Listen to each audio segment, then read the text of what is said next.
Fee కట్టిన వాళ్ళ కోసం కొంచెం ఫైనాన్షియల్ హెల్ప్ చేస్తున్నాం. రూ. 1 చాలా హిట్ అయిపోయింది.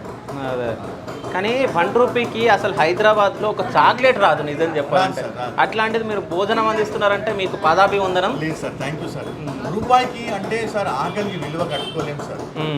ఇప్పుడు వలసకారుడికి వస్తారు కదండి, వాడు 10 సార్లు ఆలోచిస్తాడు నాస్టా చేయాలంటే కూడా. వాడు వెతుకుతుంటాడు చీప్ ఎక్కడ దొరుకుతుంది, వాడు లైన్లో నుంచి వాళ్ళని ఆలోచిస్తాడు.